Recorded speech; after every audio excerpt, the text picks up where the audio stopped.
โบเมลดาที่ทุกคนมองว่าเป็นผู้หญิงน่ารักตลกขำแบบสวยอะไรอย่างเงี้ยเรากลัวเขาจริงไหมไม่ต้องพี่เล็กเลยพี่ยังกลัวเลยจริงเหรอทำไมไม่คือแบบกลัวเขาไม่พอใจใช่พี่เล็กอะผมก็รู้จักในนามแบบตัวดังของวิทยาพี่สนยุคก็ตัวดังของวิทวะแล้วบัญชีก็มาร์ทพีทอะคู่หูมาพีทถ้าเราเป็นพ่อเป็นแม่ของแฟนอีกฝ่ายเราจะให้ลูกระวังผู้ชายคนนี้เรื่องอะไรอันนี้มันค่อนข้างเซนซิทีฟจะเอาไปทางจริงจังหรือตลกดีตลกดีกว่าเพราะว่าแม่เยลลี่น่าจะดูนะ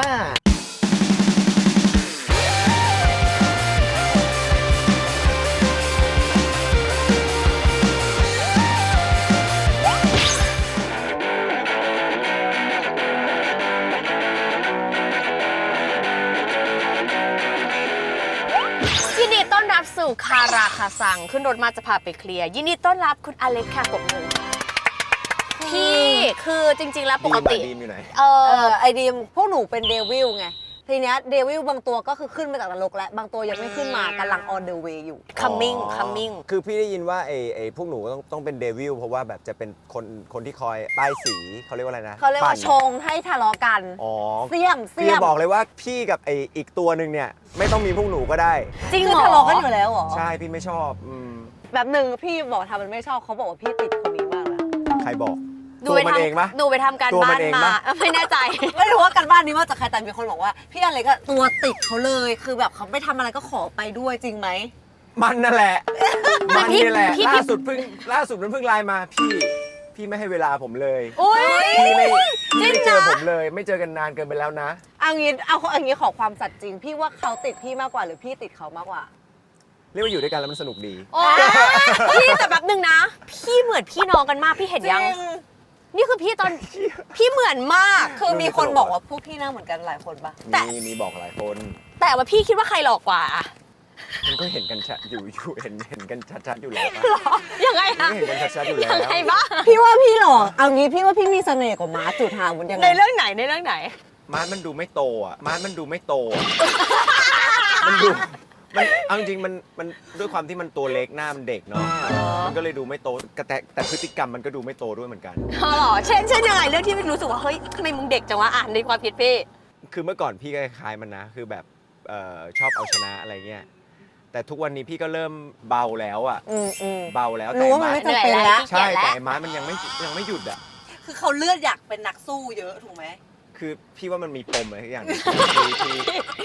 ที่แบบตอนเด็กมันอาจจะโดนรังแกหรืออาจจะโดนบูลลี่หรืออาจจะแพ้มาตลอดอะไรเงี้ยพออยากจะพิสูจน์ตัวมาแล้วแบบได้ชนะกับเขาบ้างก็เลยรู้สึกภูมิใจเพราะว่าเขาบอกว่าถ้าคุณมาแบบแพ้เลยเขาจะหงุดหงิดเขาจะแบบควบคุมอารมณ์ไม่ได้เลยมันจะแบบคือพี่ว่าหนักจริงเหรอจริงคือมันถ้ามันแพ้มันเครียดนะมันนอยเครียดหัวร้อนเลยขนลุกเลยแบบเหงื่อแตกเลยอะไรเงี้ยแล้วพี่จะจัดการยังไงเหมือนฝึกหมาเหมือนกันนะให้ใจเย็นกลับบ้านแล้วแบบอย่าเพิ่งดีดให้แบบมึงใจเย็นพี่เหมือนพี่น้องกันเหมือนกันเนาะพี่โตเขา4 ปีถูกป่ะแต่เขาบอกว่าเขาไม่ได้มองว่าพี่เป็นพี่เลยเขารู้สึกว่าพี่เป็นรุ่นน้องเขาใช่เขาบอกว่าพี่จริงเขาบอกว่า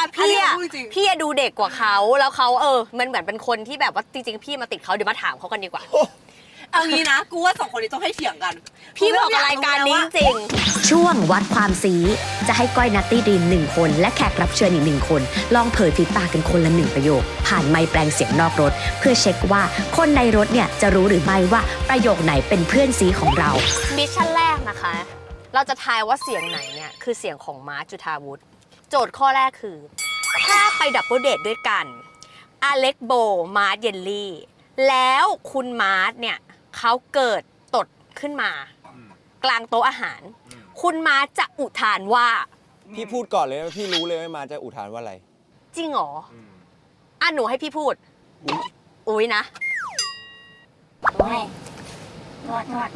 โอ้ยโทษคนที่2ใครวะโอเคคนแรกอุ้ยโทษคนที่2ใครวะไม่จริงไงมาไม่ได้ตอบตามความเป็นจริงอ่ะพี่ว่านะแต่พี่ต้องเลือก1 หรือ 2 1โอเคคนแรกข้อแรกนะพี่เลือกที่ตอบ1นะอุ้ยโทษข้อต่อไปนะคะถ้าชวนอเล็กไปดวลดื่มแล้วคุณอเล็กเมาจนอ้วก1 ประโยชน์จากมาร์ชจะพูดคำว่าคนแรกเชิญค่ะเราก็โตแล้วนะเราก็โตแล้วนะ อุ้ยเราก็โตแล้วนะจะ40แล้วนะ โอ้แม่งตัวก็ใหญ่กระจอกว่ะ โถแม่งตัวก็ใหญ่กระจอกว่ะ วันหลังไม่เอาแล้วพาแล้วค่ะชิบเป๋ง เอ๊ะ พี่ว่าอันนี้ก็ อันนี้ก็1โตแล้วนะ40แล้วนะโอเค 1จะ40แล้วนะ จะยัง จะ40แล้วนะอ่ะต่อไปนะข้อสุดท้ายนะ ถ้าอเล็กรอว่ามาร์ทเนี่ยเป็นคนกลัวแฟนมาร์ทจะตอบกลับว่า โอ้ถามจริงเหอะยังผมไม่น่ากลัว แล้วพี่เรียกอะไรฮะ โหดเลยไหม นี่คือคนแรก ให้กลับไปส่องกระจกอีกสักที 1 คนที่ 1 เท่ากับพี่ตอบ1ล้วนเลยนะ โอเค เดี๋ยวเรามาดูกันว่าคนไหนคือคำของมาร์ทจุฑาวุฒิ go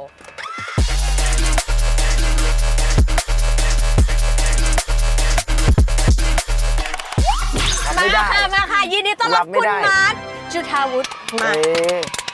ไม่พี่ขอบอกก่อนว่าตะเกียตอนที่พี่เล่นกันเนี่ยคุณอเล็กเขาค่อนข้างมั่นใจมากนะ หรอ ว่าทุกข้อเขารู้ว่าเป็นคุณ หรอ แต่เดี๋ยวเราไล่ไปเลยดีกว่า ข้อหนึ่งเนี่ยคือถ้าสมมติว่าตดกลางโต๊ะอาหารจะอุทานว่าอะไร ใช่ พี่มาร์ทตอบว่า เอ้ยโทษ อุ้ยทอมพี่รู้ไหมว่าเขาว่าตอบสิ่งเนี้ย ตั้งแต่พี่ยังไม่ตอบ เหรอ หรอ เขาพูดแค่คำว่า อุ้ย พี่พูดก่อนเลยว่าพี่รู้เลยว่ามาจะอุทานว่าอะไร อุ้ยนะ แต่พี่จะต่อเติมคำว่าโทษออกมาทำไมถึงรู้อ่ะพี่เล็ก คือจริงๆ ถ้าเกิดเป็นมันจริงๆอ่ะมันจะคงไม่พูดอะไรด้วยซ้ำคงไม่อุทานหรอก มันจะเรียนไปเลยเหรอ อันนี้พูดว่าเป็นโต๊ะกินข้าวไง ถ้าเกิดเป็นโต๊ะเหล้าอ่ะเนี่ยแบบพี่สดว่ะ ไม่แต่ดูเป็นพี่มารมาก คือเมื่อกี้สถานการณ์มันบังคับให้พูดไง จริงๆ ใช่ อ่ะพี่ต้องไม่พูดอะไรเลย พี่จะเนียนใช่ปะ ใช่ เฮ้ยแต่ว่าคำที่พี่เลือกก็ถูกนะเพราะพี่เล็กก็เลือกใช้คำว่า อุ้ยแล้วพี่ก็เลือกใช้คำว่าอุ้ยเหมือนกันอ่ะ โทษเนี่ยมันชอบพูดอะไรซ้ำ อ่า ๆพี่ก้อยนัตตี้พี่มาร์คจริงปะชอบพูดอะไรซ้ำ ชอบเรียนรัว ใช่ นี่ข้อแรกขอรอข้อ2ถ้าคุณอเล็กเมาแล้วดันอ้วก คุณมาร์คจะพูดว่าคุณมาร์คตอบว่า แต่เนี่ยยากเพราะว่าพี่ไม่เคยเลย โอ้โห กระจอกว่ะตัวก็ใหญ่ได้แค่นี้เหรอ คออ่อน อันนี้ผิด จริงเหรอ อันนี้พี่เหรอ อันนี้ เอ้า ผิ เหร ด อ เพราะว่าพี่มาร์คพูดเป็นอันที่ พี่ไม่โกรธคือตี้พูดว่าจะ40แล้วนะแต่ก้อยโทรคำตอบว่าอะไรรู้ป่ะ40แล้วนะ อันนี้ ดูหน้าเขาได้ขนาดนี้ แล้วด่ากูด้วยบอกยังไม่40อย่าง พี่ งี้ เล็กอายุเท่าไหร่คะ 36 เอ้ยอ๋องั้นข้อนี้ผิดนะ จริงๆอ่ะมันมีคำหนึ่งถ้าพูดไปเขารู้แน่ พี่ก็เลยแบบไม่อยากพูดแบบ จริงๆถ้าเป็น เนี่ยมึงก็ต้องตอบให้มันเป็นความจริงดิ ไว้ปลาใหญ่ โอ้ยแต่จริง แต่ ๆ ปลา พี่ ใหญ่ อันนี้ก็คือปลาใหญ่ในวง คนเรามันอยากตกได้ปลาใหญ่ไงเวลาเราจะมอมอ่ะเราก็ต้องมอมปลาใหญ่ ปลาใหญ่ในที่นี้ก็คือเวลาพี่เมาพี่ก็หลับเลย หลับปุ๊บแล้วมันก็จะมายืนเหยียบพี่กันแล้วแบบเหมือนถ่ายรูปได้ปลาใหญ่อะ เหมือนตก เหมือนตกปลาได้ปลาใหญ่อะไรอย่างงี้ อ๋อพี่เขามีคออ่อนเหรอ แต่พี่มาร์คดูคอแข็งนะพี่มาร์คอะ พี่ว่าพี่แข็งกว่าพี่เล็กอะ มาแล้วอ่ะ คุณชอบพูดดีมาก มาข้อสุดท้าย ข้อสุดท้าย ถ้าคุณอเล็กรอคุณมาร์คว่ามึงแม่งโคตรกลัวแฟนเลยว่ะมาร์คจุฑาวุฒิจะตอบกลับไปว่า โอ้โหแล้วผมกลัวเนี่ยพี่หัวโหดไปมาก อันนี้ถูก เฮ้ย อันนี้ถูก ผมนี่ห่างไกลเขาก็กลัวสุดแล้ว เขาเคยบอกไหมว่าคุณเป็นคนกลัวแฟน เคยพูดนิดหน่อยแต่ว่าจริงๆ พี่เก่งใจมากกว่า พี่เป็นเชิงแบบเคารพ เป็นเชิงให้เกียรติ ให้เกียรติ แล้วพี่เล็กอะแล้วพี่เล็ก แต่เนี่ยกลัวจริง แล้วไง ทำไมเป็นงั้นอะทำไมเป็นงั้นวะ ไม่ได้กลัวหรอกเขาเรียกว่าเคารพกว่า เคารพกว่า เคารพกว่า เขาลงกว่า อันนี้อยากรู้กลัวไหมโบเมลดาที่ทุกคนมองว่าเป็นผู้หญิงน่ารักตลกขำแบบสวยอะไรอย่างเงี้ยเรากลัวเขาจริงไหม ไม่ต้องพี่เล็กเลยพี่ยังกลัวเลย จริงเหรอทำไม ไม่ ก คือ ลัว แบบ กลัวเขาไม่พอใจ ใช่ หรอไอโบมันชอบไม่พอใจหรอพี่ รู้อยู่แล้วไงว่าประมาณไหนถึงอยู่ในจุดที่พอดี เฮ้ย ชอบมากนะพอพูดถึงแฟนร่างกายเปลี่ยนมาเรื่องเปรี้ย ใช่ ไม่พี่แล้ว อ่อนแอลงเลย อะไรลง ไอโบนี่โหดไหม ไม่แต่ว่าโบอะเขาเป็นคนพูดตรงเขาจะรู้สึกอะไรเขาจะพูดเลยแล้วแบบพออยู่ในโต๊ะอาหารน่ะแล้วพอเราสนุกเกินเหตุอ่ะมันจะอย่างนี้สนุกไว้แล้วเห็นหน้าโบเหมือนแบบ อันนี้มันเองนะไม่ใช่พี่ ช็อต บางทีแบบเฮ้ยสวยเฮีย ไอ้นี่ มัน เสียงดังมากน่ารำคาญมากจริง คือจริงๆพี่มาร์เหมือนแบบโกลเด้นเนาะ ใช่เอเนอร์จีเย ๆ อะ ไม่มันเหมือนหมาไซตอนที่แบบเคี้ยนอะ เหมือนตอน ที่เป็นมันเลยโวยวาย ไม่พี่อยู่กับโบพี่เหมือนปอมแก่ มึงเหมือนป้อมมึงแบบหมาตัวเองเขาเห่าเก่งอย่างเดียวอะแต่พออีกฝ่ายหนึงเอาหน่อยมึงก็ ปอม พี่ปอมแก่ พี่แป๊บนึง เอาชุดพวกนี้มาให้พี่ใส่ดีกว่า พี่หนูขอเดียวคือเมื่อกี้ก่อนที่เราจะออกรถกันเขาบอกคุณ2คนหน้าเหมือนกันมากแปลกอีก1 ทีเขาก็เลยแค่ถามว่าเอ้ยแล้วเขาเหมือนกันมากคนบอกเป็นแฝดแล้วคุณคิดว่าใครแบบดูรูปหล่อกว่าคือคุณเล็กเขาก็สวนมาทันทีเลยว่ามันประจักษ์อยู่แล้วคุณมาร์ทอยากจะบอกว่าอะไร ไอ้พวกนี้ชอบใส่ไข่นะพี่ไม่ใช่พูดประจักษ์ด้วยพี่แค่บอกว่าประจักษ์มันก็เห็นกันดีชัดๆยังไงพี่พูดแค่นี้เอง คือเวลาคนทักว่าพี่เป็นพี่อะไรพี่เสียความมั่นใจนะเพราะว่าพี่หลอกว่ะพี่รู้สึกว่าช่วงนี้เราโซมเหรอไอ้ช่วงนี้เรานอนน้อยเหรอวะหรือแบบอะไรอย่างเงี้ย เวลากูโดนคนทักเป็นมึงกูรู้สึกว่าเชี่ยช่วงนี้กูดูอ่อนแอวมีกูแบบเฮ้ย แป๊บนึงคนเขารู้ป่าว่าคุณ2 คนสนิทกันขนาดเนี้ย ก็รู้นะ น่ารักมากเลยอ่ะ คือรู้แต่ว่า ก้อยเพิ่งเคยเห็นสถานการณ์นี้ต่อหน้ามั้ง คือหนูรู้ว่าพี่อยู่ด้วยกันแต่พี่สนิทกันมาก ก็ถือว่าเป็น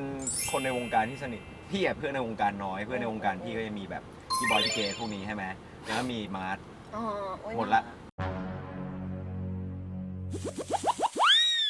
มืออยู่ไหนน่ะเพื่อน อยู่ตรงนี้ละ มันคืออะไรหรอ นัด10 โมง แล้วแค่รับ การตีของรายการ แต่งหน้ามาหรือยัง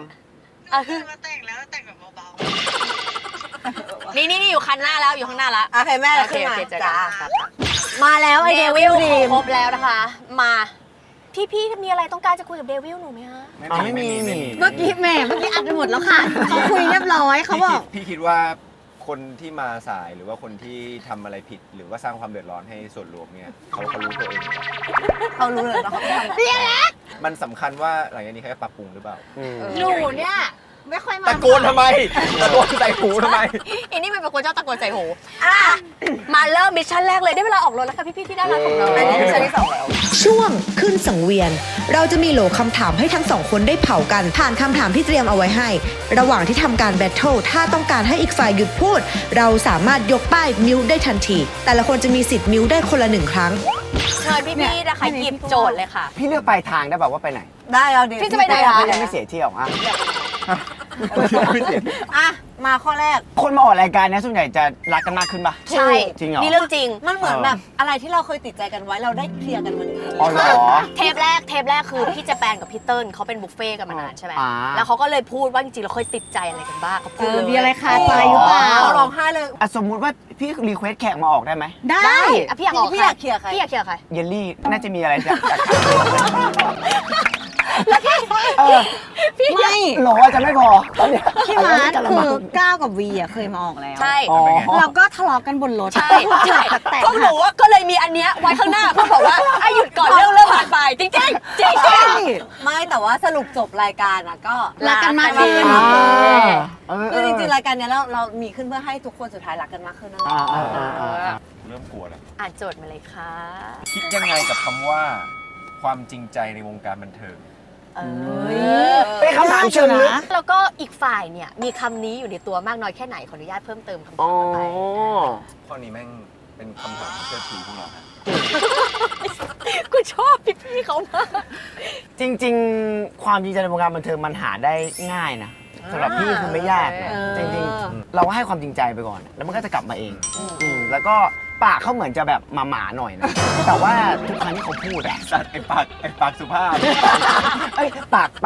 กจัดหน่อย แต่ว่าทุกครั้งที่เขาพูดอะถ้าเรามาวิเคราะห์ลึกๆดีๆนะกลับไปนอนคิด2 คืน 2 คืนเลยอะ ทำไมนานจังวะ ภายใต้สิ่งที่เขาด่า ช้านะมึงอะ ภายใต้สิ่งที่เขาด่าเฮ้ยเขาหวังดีว่ะก็จะคิดได้พอผ่านไป2 วัน ซึ่งก็รู้สึกไม่ดีกับแม่งไปแล้วมันไม่พูดแรง แต่แสดงว่าคนนี้สำหรับคุณคือเฮ้ยเป็นคนในวงการที่จริงใจ เขาจริงใจ จริงใจ คือเวลาเขาด่าเนี่ยเก็บไปคิดจะมีประโยชน์เสมอ คำด่าอะไรจากปากพี่เล็กที่มันจำฝังใจ มีไหม เชี่ยเจ็บจริงว่ะแบบเฮ้ยจำเลยอ่ะ ปกติอ่ะเขาจะด่าไปเรื่อยเหมือนปอมแก่ที่พี่บอกอ่ะ คือมันเห่ามั่วไปหมด แต่ถ้าเขาพูดประมาณว่า เรื่องนี้กูไม่เห็นด้วยว่ะถ้าพูดประมาณเนี้ยเขาจะซีเรียสกับสิ่งนี้แหละ อยากยืนยันให้เราแบบฟังเขา แล้วมีเรื่องไหนที่พี่อเล็กด่าแล้วมันไม่ใช่เรื่องจริงไหม มันมีเรื่องที่ด่าแล้วแบบตอนนี้ยังแค้นใจ อะไร อ่านมาเลย เอางี้ผมเคยทุบหมอนอะอยู่กับบ้านอะช่วงที่พี่ถ่ายเดทติ้งเกมอะที่พี่เราโปรโมทคือช่วงนั้นนะพี่ก็คุมอาหารไม่ปาร์ตี้ไม่อะไรเลยเฮ้ยหวอเฮ้ยรถ พี่มาพลังเยอะจริงพี่มาเหมือนไซบีเรียนตอนพี่มาเหมือนไซจริงด้วยอะต่อตัวก็ผอมลงหน้าเริ่มตอบอะไรอย่างงี้พี่เล็กก็เจอมาเชี่ยหน้ามึงอะจิ้งเหลนมึงแม่งออกมาเจอสังคมมั้งเหอะชีวิตมึงอะไม่บาลานซ์มึงเข้าใจคำว่าบาลานซ์ป่ะเฮ้ยความสุขมึงจะมาจากไหนมึงไม่บาลานซ์ทำแม่งกล้องในหัวพี่บาลานซ์สักพักก็เริ่มมาเจออีกรอบพี่มีมูฟมาใส่เฮ้ยพี่สิ่งนี้มันคอนโทรลตัวเองได้ดีมากนะมันบอกค่าต่างๆการนอนการอะไรเชี่ยมาร์ทมึงแม่งไร้สาระว่ะมึงให้ตัวเลขเหล่านี้นะมาชี้วัดความเป็นตัวมึงกูไม่เห็นด้วยว่ะเวลามึงนอนน้อยมึงตื่นมามึงง่วงไหมมึงเหนื่อยไหมเหนื่อยมึงจะใส่ทำไมดูข้อมือเขาตอนนี้ดูข้อมือเขาตอนนี้ใส่เหมือนกันไหมใส่เหมือนกันไม่แล้วประเด็นคือไอ้คืนแรกที่มันซื้อมามันรู้เลยว่ามันนึกถึงหน้าที่คนแรกใช่ป่ะเพราะมันด่าไว้ใช่มันด่าไว้หนักมากแล้วมันพิมพ์มาด้วยความรู้สึกผิดอ่ะมัดกูมีอะไรจะบอกกูสั่งซื้อแล้วว่ะตอนพี่อ่านนะพี่เกือบปามือถือทิ้งว่าทำไมมึงเป็นคนแบบนี้ทำไมมึงกลืนน้ำลายได้เขาอาจจะเพิ่งได้ขนาดนี้ว่าสิ่งที่คุณพูดมันจริงแล้วพี่เล็กคือพี่กับเพื่อนในวงการน้อยไม่ได้เป็นเพราะว่าพี่รู้สึกว่าวงการไม่จริงใจนะพี่แค่สนิทกับเพื่อนนอกวงการแล้วพี่ก็รู้สึกสบายใจแล้วพี่ก็แบบไม่ได้รู้สึกว่าต้องหาเพื่อนเพิ่มตอนพี่เข้าวงการแรกๆประมาณ10 ปีแรกนะพี่รู้สึกว่าวงการมันก็ไม่ได้น่ากลัวเหมือนที่เราเคยได้ยินก่อนที่เราจะเข้าแต่หลังๆมามันก็เริ่มรู้สึกว่ามันก็มีบ้างมันก็มีบางคนที่แบบวางแผนของตัวเองการวางภาพของตัวเองของเขาอะไรเงี้ยซึ่งมันก็ไม่ได้ผิดแต่ว่าบางอย่างเราก็คิดว่าพี่กับไอ้มาไม่ใช่คนแบบนั้นไปข้อต่อไปเชิญข้อที่2เลยค่ะจริงๆปกติก้อยจะพูดเยอะกว่านี้หนูจะไปเข้าตอนไหนหนูฟังพี่พูดอยู่ก้อยดูเกรงอ่ะพี่ว่าไปขับเส้นนี้ขับเส้นนี้ไหมโทเวไปการอ่ะพี่ว่ามันน่าจะไปพี่อยากไปพี่อยากทำงานที่การเราไปเที่ยวเลยต่อเลยดีไหมอยากให้ก้อยพูดเยอะลองสัมภาษณ์ก้อยดูไม่เป็นไรค่ะเชิญข้อ2ช่วงนี้มีอะไรอยากรู้เกี่ยวกับก้อยคือตอนเนี้ยฟีดพี่เหมือนพี่เป็นแฟนคลับอะเหมือนพี่เป็นติ่งคู่นี้อะคือทุกโมเมนต์ทุกวินาทีพี่อยู่ในเหตุการณ์หมดซึ่งพี่สนิทกับไอ้ท็อปนะเมื่อก่อนเจอกันบ่อยเราหยิบข้อ2ไปดีกว่ารีบอ่านข้อ2ไปอยู่นี่แหละพี่มาร์ทอ่านโจทย์เร็วนิสัย1อย่างที่เหมือนกัน1อย่างที่ต่างกันเหมือนกันก็คือชอบเอาชนะเหมือนกันชอบเอาชนะมันไม่เหมือนกันอย่างหนึ่งกูจะบอกให้อะไรคือกูอะแค่ไม่ชอบแพ้มันต่างกันนะผมยอมรับแต่มึงอะชอบเอาชนะใช่เพราะว่าถ้าไม่ชอบแพ้มันมีคำว่าเสมอแต่ผมชอบชนะคือผมไม่ชอบเสมอด้วยคือต้องชนะเท่านั้นคือที่อเล็กเสมอได้ถูกปะเสมอได้เรามาวิเคราะห์เรื่องว่าทำไมพี่อยากชอบชนะดีกว่าพี่มีปมไหมตอนเด็กๆเขาบอกว่าพี่มีปมเขาบอกอันนี้ไม่ได้อวยตัวเองนะแต่กูอะค่อนข้างชนะมาตลอดนี่ไงด้วยเอาไปพี่เจอ1อย่างกับผมตอนนี้ป่ะด้วยร่างกายด้วยอะไรเงี้ยกูตัวใหญ่ไงก็เลยแบบแข็งแรงเอางี้จอดตรงนี้แล้ววิ่งแข่งไปอารีมาแล้วเจอเอาจริงไหมสาระเนี่ยมึงชอบท้าอะไรที่แบบมันทำอะไรไม่ได้ตอนเนี้ยพี่เล็กก็บอกว่าพี่มาถ้าแพ้จะรู้สึกแบบน้อยมากอันนี้จริงไหมจริงไหมจริงพี่แค่ไปฝึกเพิ่มแค่นั้นแหละล่าสุดมีครั้งหนึ่งพี่ไปถ่ายหนังที่การแล้วแบบไปกินส้มตำกันแล้วพี่ก็ชอบแบบสั่งส้มตำแบบโรยถั่วลิสงทีหลังมาอะไรเงี้ยแล้วอยู่ดีพี่เล็กก็โยนถั่วเข้าปากแล้วเราก็มองว่าเฮ้ยเข้าได้ไงวะสิ่งเนี้ยกูก็เก่งเหมือนกันพี่ก็เลยโยนเข้าปากโชว์บนโต๊ะปุ๊บเริ่มนั่งโยนแล้วก็เริ่มสูงขึ้นติดฝ้าในร้านแล้วนั่นก็เริ่มเข้าปากกันได้สุดท้ายไม่จบเดินไปริมฟุตบาทโยนไปตึก2 ชั้นแล้วเข้าปากทำได้ไม่อยากทำคลิปมากแต่มันมืดแล้วมันไม่เห็นถั่วพี่ดงขอบปากพี่เลยรู้สึกว่าสิ่งเนี้ยปกติพี่ทำได้ดีแต่กลายเป็นว่าเขาทำได้ดีกว่าพี่ก็เลยฝึกโยนถั่วเข้าปากแล้วก็เป็นไงวันนี้พี่พร้อมแล้วพี่เดี๋ยวลงไปเดี๋ยวหนูให้คนเตรียมถั่วเรื่องจริงนะหนูเตรียมมันโยนมันแพ้พี่มันก็เลยไม่ชอบพี่เลยนอนไม่ค่อยหลับมันนอนไม่ค่อยหลับวันนั้นน่ะที่เขาเล่นลำดับมัดใจอ่ะกับแก๊งเขาอ่ะเขาก็นอยตอนที่แพ้เป็นคนแต่เรื่องอยากชนะนี่ไปอยู่กับไอ้ดีมเลยนี่ตัวอยากรวบตึงเลยอันนี้ก็ชอบเล่นเกมมากไม่แต่พี่ย้อนกลับไปเรื่องเอาชนะก่อนพี่ว่าพี่อเล็กอ่ะคือจริงๆอ่ะเขาไม่ได้ชอบเอาชนะนะแต่ว่าเขาแค่เป็นคนเชื่อในตัวเองว่าเขาอ่ะแข็งแกร่ง แล้วพี่ไม่เชื่อแบบนั้น เป็น หรอย อดชาย แล้วเป็นไง แล้วเขาเป็นจริงไหม เขาแค่ตัวใหญ่แต่ตัวเนี้ยเขาตัวเล็กแล้วเขาผอมลง พี่ว่าเขาอ่อน แรงกว่าเดิมอีกตอนเนี้ยแรงกูเยอะเดิมอีกมึงจะวัดไหม ไอ้มาร์ทนะ ออกกำลังกายแทบตาย แต่ว่าด้วย แล้วไงเกิดมาเราก็มีถนัดในแบบของเรา แรงแม่งน้อยกว่าโบอ่ะ จริงเหรอพี่ งัดข้อพี่ใช้ให้3 นิ้วเงี้ยงัดกับมันทั้งมืออะมันแพ้ จริงไหม ใช่ แรงเยอะกว่า ไม่ข้อมือมันวัดคุณค่าความเป็นคนเหรอวะมันไม่ใช่ปะ เราจะ แรงข้อมือมัน กู วัด ไม่ได้บอกว่า คุณค่ความเป็นคนยังไง กูไม่ได้บอกว่ามึงแพ้กูหูยมึงเป็นคนปะเนี่ยไม่ใช่กูไม่ได้พูดงั้นไง คือปกติคุณจะสู้กันด้วยร่างกายถูกปะการที่เอาชนะ ใช่เพราะสิ่งที่พูดส่วนใหญ่จะเป็นแบบ สมมุติว่าเราแข่งกันทำข้อสอบไงอะไร พี่ ที่ ว่า วั ช ด นะความรู้รอบตัวมันน้อยมาก เฮ้ยอาถามคำถามแรนดอมไม่ใช่เว้ย เอาคำถามแรนดอม คำถามแรนดอม เมืองหลวงของฮังการี บูดาเปสต์ บูดาเปสต์ถูก เฮ้ยความรู้รอบตัวเหรอเดี๋ยวเห็นหน้าปะเห็นหน้าปะ บูดาเปสต์ถูก เฮ้ยความรู้รอบตัวเหรอเห็นหน้าปะ มันฟิน ฟิน ขอคำถาม เหมือน ขอ แบบ คำถาม เอ็น ดิ ดอร์ฟินหลังอะ ขอคำถามดิ มึงตลกมากกูไม่ไหวละอ่ะ บนโลกใบนี้มีกี่ประเทศ 180 กว่า แม่มากกว่านั้น200 กว่า เอาใครใกล้เคียงกว่าคนนั้นชนะ 257 พี่ 212 บนโลกนี้มีทั้งหมด 195 ประเทศ นี่ไงคำตอบแรกกูถูกด้วย ไม่เกี่ยวนี่ตัดต่อแม่ น่าจะเขาใกล้กว่าเพราะว่าเรา212 ใช่อีกคำถามนึงตัดสินนี่คำถามนึงตัดสิน อ่ะอีกคำถาม เอาได้หรือไม่เอา เลขมาเลขมา มันจบบัญชีนะไอ้ตัวเนี้ย มาเลยมาเลย กูคิดเลขเร็วมากนะ จริงเหรอพี่เล็ก เอาบ้ายังไง เดี๋ยวหนูให้เลขไป 2 ตัวนะ 87 บวก 256 เป็นเท่าไหร่คะ 87 บวก 256 393 Now we play the waiting game. อะไรอ่ะ ไปผิด เอาไม่ใช่87บวก200 344 พี่อะไรถูก ไม่เป็นไรแป๊บนึงเพื่อนกูเป็นอะไรเพื่อนกู รีบเลยนะ ก็ รีบ ได้ แล้วแบบ 3 คนไง เขาจบวิกีฬานะเว้ย ไม่เด็กบัญชีใช้เครื่องคิดเลข จบ เออ อันนี้แป๊บนึงอันนี้คือเห็นเลยชัดมากว่านี่คือสิ่งที่เหมือนกัน สิ่งที่คิดว่าไม่เหมือนกันเลยคืออะไร แบบ พี่รู้สึกว่าพี่เป็นคนที่คุมสติตัวเองได้ดีกว่า ใช่กำลังจะบอกว่าพี่เล็กใจเย็นกว่าพี่เป็นคนใจร้อน ใจร้อนแล้วก็แบบด่วนตัดสินใจอ่ะพี่เป็นคนแบบถ้าคิดแบบนี้พี่ก็จะ ก็เอาเลย ทำแบบนี้เลย คิดแล้วทำเลยคิดแล้วทำเลย ก็เติมกัน ก็เติมกัน ไม่ได้อยากก็เติมกัน แยกกันทำก็ได้ มา ข้อ 2 ข้อสุด ต่อไป ท้าย2 ข้อสุดท้ายมาค่ะ ถ้าเราเป็นพ่อเป็นแม่ของแฟนอีกฝ่าย เราจะให้ลูกระวังผู้ชายคนนี้เรื่องอะไร อยากได้คำถามตีกันให้เลยเปิดมาเลย อันนี้เลิศเลย ที่พูดในนามพ่อนะ ไม่ใช่เพื่อนนะพ่อเนาะ ลูก ไม่ต้อง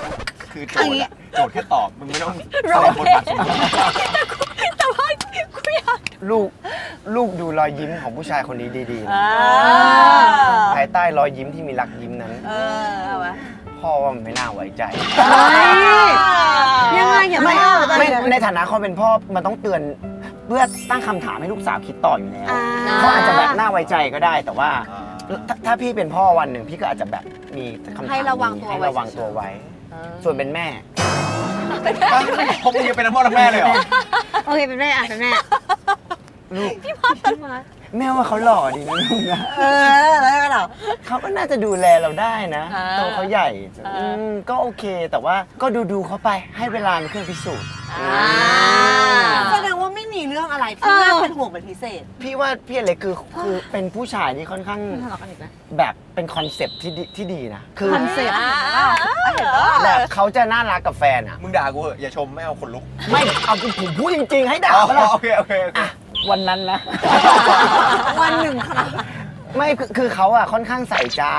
ความรู้สึกดูแลแฟนก็คือจริง ๆ แบบเขาเป็นแฟนที่น่ารักกับโบนะแบบ เป็นแฟนที่ดี คอยรายงานคอยพูดจาแบบฮัลโหลเบบีคะเขาก็มากินตรงนี้อยู่อะค่ะแล้วกลับมาเดี๋ยวก็กลับแล้วอะไรอย่างเงี้ยจะคอยรายงาน คือพี่อะไรเป็นคนที่แบบตามันแบบความรักมันจะ เป็นประ ใช่ กาย เอามาจากตาพี่เลยอ่ะ เวลามันคุยนะพี่ก็ได้อย่างเงี้ยพูดจาคนอื่นแม่งหมาไม่แดก กับโบ ก็เขา จริงๆ สวีทกับ ไม่ แฟน แล้วเธอพูดจากับแฟนเธอน่ารักมาก อุ้ย เอา เอาได้เวลาให้พี่อเล็กพูดไอ้มาร์ทนะเวลาคุยกับแฟนเสียง8อ้าวก็เหมือนกันนี่ ก็เหมือนกันนี่ แต่มันน่าชอบล้อเสียงแฟนมันเยลลี่นะเสียงแบบเสียงน่ารักตลกอ่ะ แล้วถ้าพี่เป็นพี่อเล็กจะคิดแทนพี่มาร์ทล่ะอันนี้คิดหนักหรือว่าคิดไม่ออก กำลังคิดอยู่ว่า แม่เขาดู คำถามนี้มันค่อนข้างเซนซิทีฟจะเอาไปทางจริงจังหรือตลกดี ตลกดีกว่า ตลก เพราะว่าแม่เยลลี่น่าจะดูนะ แม่เยลลี่ดูอะตลก หรือจริงจังดี คือม้ามันก็เป็นวัสดุแฟนที่ดีซัพพอร์ตเยลลี่ทุกอย่างอะไรเงี้ยแต่ถ้าจะให้เตือนก็คงเตือนเรื่องแบบก็ปรามเขาหน่อย เรื่องอะไรที่มันเรื่องอะไรที่มันรู้สึกถ้าเยลลี่รู้สึกว่าเขาเยอะเกินไปหรือว่าฮาร์ดคอร์เกินไปก็เยลลี่ต้องคอยปรามเขานะลูกเพราะว่ามันเป็นคนทำอะไรไปสุดโต่ง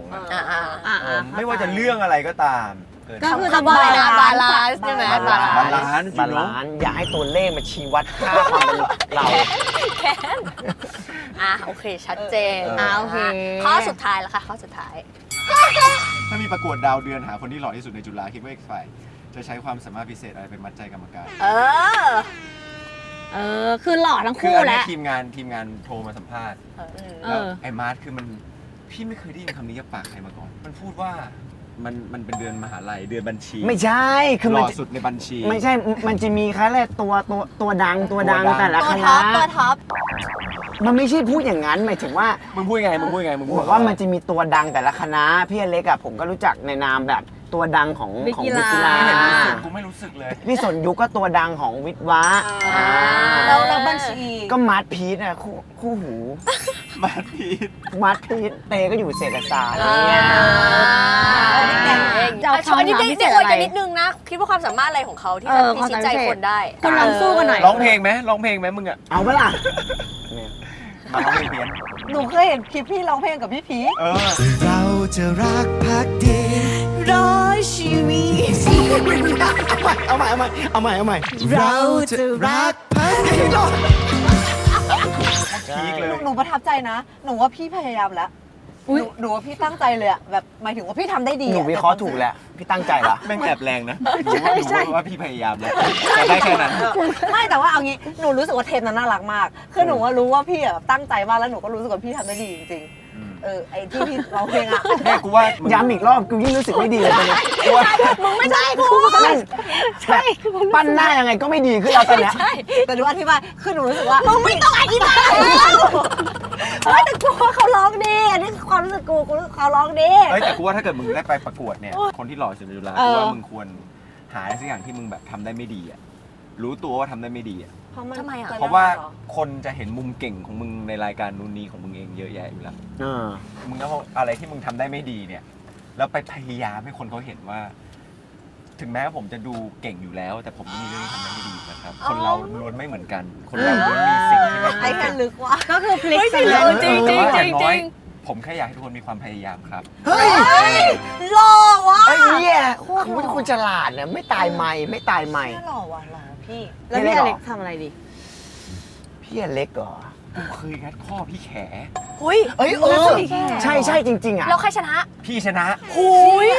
พี่เก่งอ่ะแสดงว่าพี่ชอบพี่รู้แล้วสามารถให้พี่เล็กโชว์อย่างนี้ได้เอาคนที่ประกวดดาวเดือนในณเวทีนั้นนะทั้งหมดมาต่อคิวงัดข้อพี่เล็กเรียงทีละคนพี่เล็กชอบงัดข้อไม่ดูหล่อเลยสามารถชนะแบบ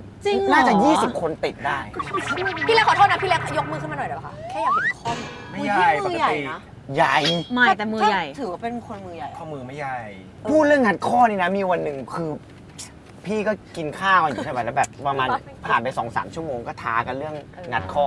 พี่เลยก็เลยต่อให้ใช้3 นิ้วพี่ก็เลยไปงัดด้วยพี่เต็มแรงนะแล้วพี่ก็ฝืนสู้เขาอยู่พักหนึ่งแล้วสุดท้ายพี่ก็แพ้ด้วยเขาใช้3 นิ้วใช่เหรอแล้วตื่นมาพี่ปวดแขนพี่ตีเทนนิสไม่ได้เว้ยถือว่าจบมิชชั่นที่2มาสุดท้ายแล้วช่วงเคลียร์ใจจะมีคำถามเคลียร์ใจ3ข้อให้ทั้งคู่ผลัดกันตอบ1อย่างที่เราชื่นชอบในตัวเขา1อย่างที่เราชื่นชมในตัวเขาและ1อย่างที่เราเป็นห่วงเขาแล้วไม่เคยบอกเพื่อเคลียร์กันว่าด่ากันขนาดนี้ทำไมถึงเป็นเพื่อนรักกันอยู่สบตากันด้วยนะคะตอนพูดไอคอนแทคเป็นกติกาเปิดใจดีพอพี่เล็กบอกมวนท้องเป็นกติกานะคะฟีลลิ่งเหมือนคุยกับโบเอาหน่อยกูชื่นชอบในตัวมึง สิ่งไอ้เชี่ยอะไรวะเนี่ยทำอะไรเนี่ย สิ่งที่กูชื่นชอบในตัวมึงไม่มี ไม่ได้ เดี๋ยวคิดกัน เขาคิดก่อนเขาคิดก่อน มีอยู่แล้วมีอยู่แล้ว ไอ้ยผมพูดก่อนได้ มึงก่อน สิ่งที่ชื่นชอบก็คือว่าคือผมว่าพี่มีแบบมีเสน่ห์ในแบบของพี่ แบบว่าเป็นอะไรที่มันแบบเป็นเอกลักษณ์ดี ทั้งความคิดและตัวตนและใบหน้าอะไรเงี้ยนะ มองตาเขาหน่อย ถือว่าเป็นหนึ่งความภาคภูมิใจของวงการบันเทิงไทยได้ โอ้พี่มายัง มีเสน่ห์ในแบบของเขาเองเสน่ห์แบบอเล็ก สิ่งที่กูชื่นชอบในตัวมึงนะ อืม คือมึงเป็นคนที่สนุกสนาน แล้วก็เอนจอยกับสิ่งที่ตัวเองทำให้มึงสามารถดึงดูดคนรอบข้างให้มาอยู่รอบๆมึงได้นี่คือสิ่งที่ชื่นชอบแต่ไม่ได้อยากเป็นแบบมึงนะชื่นชอบแต่ ไม่ต้องแตกก็ได้อะ โอ ต่อไป เค ชื่นชม ชื่นชม ชื่นชมอันนี้มีพี่เป็นคนความคิดดีหมายถึงว่าแบบกับเรื่องต่างๆ แล้วก็ ถามอะไร มองตาเขาหน่อย ลึกๆนะลึกๆความคิดดี ลึกๆเหรอ ลึก ตื้นๆอ่ะ ถ้าตื้นๆบุญปากหมา แต่ว่าลึกๆความคิดดีแล้วก็ที่สำคัญคือเขารักครอบครัวมากมันเป็นสิ่งที่แบบชื่นชมจริงๆเขาแบบเหมือนเป็นแบบเสาหลักของครอบครัวด้วยอะไรอย่างเงี้ยลูกผู้ชายมันควรเป็นอย่างนี้ โอ้ยชื่นชม คือลูกผู้ชายมันไม่ต้องแบบพี่ไม่ต้องไปเบ่งกล้ามซิกแพคโชว์อะไรหรือกล้ามใหญ่ใน IG หรอกแต่ว่าสิ่งที่พี่ทำนั่นแหละมัน วัดแม้ว่ารูปถอดเสื้อมึงกับกูในแท็กใน IG เป็นเดียวกันก็ลงนั่น นี่ชมอยู่ เขาชมเขาบอกคุณไม่ได้ทำ นี่เห็นไหมคือชื่นชอบชวนหาเรื่องอะ ไม่มึง เปลี่ยนเรื่องชื่นชอบแล้ว ไม่ใช่ ชื่นชอบคือชวนหา คื เรื่ อ อง มึงชมกูแต่ในขณะเดียวกันมึงกัดกูอย่างนี้เลย อย่ามองผมในแง่ร้าย ผมบอกว่าความลูกผู้ชายมันมาจากคุณค่าในตัว ไม่ใช่การมีกล้าม ไม่ได้มีกล้ามซิกแพคอะไรอย่างนี้ มึงจะบอกว่านอกจากพี่จะมีกล้ามแล้วพี่จะเป็นลูกผู้ชายด้วย สรุปจบเอง เนี่ย มึงใช้คำพูดแบบนี้ก็ได้เห็นปะ สิ่งที่บอก จะไม่โดนด่ามึงใช้คำพูดนี้มึงจะไม่โดนด่า คือพี่อะตีความเองพี่มองเอาฟิลเตอร์ที่ครอบอะในแง่ร้ายไง มึงเนี่ยต้องเตือนละว่ามึงต้องเลือกใช้คำพูดหน่อย พี่ก็ไปกองเอาเองสิว่าคนชมหรือคนด่า คุณผู้ชมเขาไม่จำเป็นต้องกดซองคุณผู้ชม อันนี้โจทย์สมานฉันท์นะโจทย์สมานฉันท์นะคะ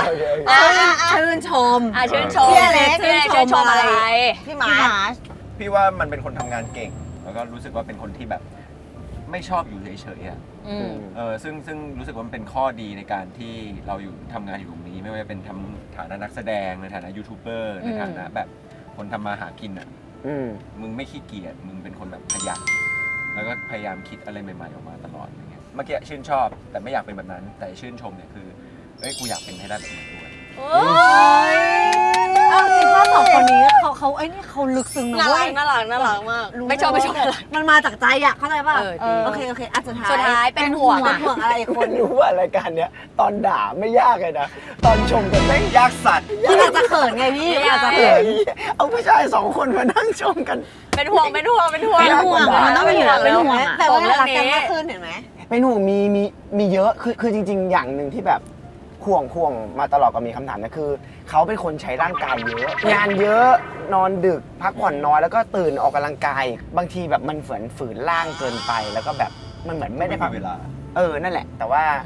ล่าสุดไปตรวจร่างกายก็โอเคอยู่ก็เลยแบบโอเคใช่ กลัวเหรอ พี่ ใช่ ร่างกายเขาโอเคก็เลยแบบก็เป็นสิ่ง เป็น ที่ เรื่องสุขภาพ กลัวจะใช้ร่างกายเยอะไปอะไรพี่ พี่เล็กเป็นห่วงเขาสุดท้าย ก็เป็นห่วงเรื่องการตัดสินใจทำอะไรต่างๆ ที่มันอาจจะบางที อาจจะเร็ว อยากให้ใจเย็นลงเพราะว่าบางเรื่องพอถ้าเกิดว่าตอนนั้นเราไม่ใช้สติในการแก้ไขปัญหามันอาจจะทำให้พลิกได้ เราจะทำอะไรเราก็ต้องคิดให้รอบคอบก่อนคิดให้รอบคอบก่อนบางอย่างเราอาจจะรู้สึกว่าไม่เห็นเป็นไรเลยนี่มันยุคไหนแล้วอะไรอย่างนี้แต่ว่าแบบพี่ก็ยังมีความคิดแบบโอสกูลนิดหน่อยว่ามันก็อาจจะมีแบบคนที่ชอบเท่านี้แต่แบบมันอาจจะมีคนที่ไม่ชอบก็ได้เราไม่จำเป็นต้องเอาตัวเราไปลงทุนหรือว่าไปเสี่ยงกับการที่จะมีให้คนมาไม่ชอบเราเหมือนพี่น้อง พี่น้องจริงเหมือนพี่น้องแบบสนิทกันในครอบครัวจริงๆอ่ะอันนี้ให้คุณช่วยพี่ชายสุดที่รักของคุณโปรโมทหนังดีกว่านี่ชื่อเรื่องอะไร เรื่องนี้ ชื่อ ข้างบ้าน อ่า หนังของพี่โขม แสดงนำโดยอเล็กธีรเดชนะฮะประกบคู่กับโบกี้ไลออนนะ กับกดชาเบลแล้วก็กดเบล น่าดูยังไงเรื่องนี้ คือมันเป็นเรื่องราวที่สร้างจากเรื่องเล่าใน The Ghost เขามีวัตถุดิบที่ดีก็คือเป็นเรื่องเล่าจาก The Ghost ใช่ไหมแล้วมันก็เป็นเรื่องที่แบบยอดวิวสูงมาก แล้วก็เป็นเรื่องที่ใช้เวลาเล่าถึง4 ปี เพราะฉะนั้นมันก็จะมีหลายองค์ในหนังเรื่องนี้ ซึ่งแต่ละองค์ก็แตกต่างกันออกไป ก็ลองไปดู แต่น่าดู น่าดู แล้วโบกี้ไลออนเป็นใครในเรื่อง เป็นผี โอเคเป็นผีใช่ แล้วในเรื่องเขาร้องเพลง ไอพี่ ไม่อยากรู้ จะเป็นผีที่ร้องเพลงเพราะเลยล่ะ ไม่อยากรู้แล้วคนนี้คือเข้าเมื่อไหร่คะ 4 ธันวาครับผม โอเค 4 ธันวา ทุกโรงภาพยนตร์ ทุกโรงภาพยนตร์ 4 ธันวาคมนะทุกคนไปติดตามด้วยนะคะ ชื่อเรื่องอีกทีชื่อเรื่องว่า ข้างบ้านครับผม ทางบ้านนะคะ ทางบ้าน ทีนี้ก่อนปิดจบรายการมีอันสุดท้ายแล้วพี่ ให้พี่จับมือกันกอดกันหรือหอมแก้มกัน เลือกหนึ่งอย่าง เรื่องหนึ่งอย่าง เลือกมาหนึ่ง ถ้าต่อ อ๋อเรื่องมาหนึ่ง เรื่องมาหนึ่งต้อง กอด แต่นี้ก็กอดกันบ่อยนะ เวลาอำลา ก่อนหน่อย กอด น่ารักน่ารักมากของคนนี้น่ารักพี่มีอะไรจะฝากไหมผลงานไหม อยากอ่อนได้เลย ธุรกิจอะไรอย่างนี้ฝากได้หมดเลยนะคะ ฝากช่องดีกว่าช่องมีนาคมนะครับไป subscribe กันได้นะครับ ก็ฝากข้างบ้านนะครับ1 เรื่องนะครับผมแล้วก็เร็วๆนี้ก็มีซีรีส์ on ใน True ชื่อเรื่อง Crash Course in Romance เป็นรีเมคจากเกาหลี แล้วก็ฝากช่องด้วยครับ lekteeradetch อาหารของเล็กครับผมแล้วก็บะหมี่คลุกค่ะหมูสับหมูชิ้นหมูเด้ง ชื่อแบรนด์ว่าอะไรคะ นูด สีแดงเป็นเส้นบะหมี่เปาะสีเขียวเป็นบะหมี่กลมธรรมดา หิวเลยพี่อยากกินพอดีเลยกินเลยแล้วก็ กินเลยดีไหมพี่ กินเลยได้ไหมอ่ะ แล้วแต่ โอเคเคฝากพี่ๆทั้ง2 คนด้วยนะคะ ไปดูหนังดูซีรีส์กันด้วยนะจ๊ะ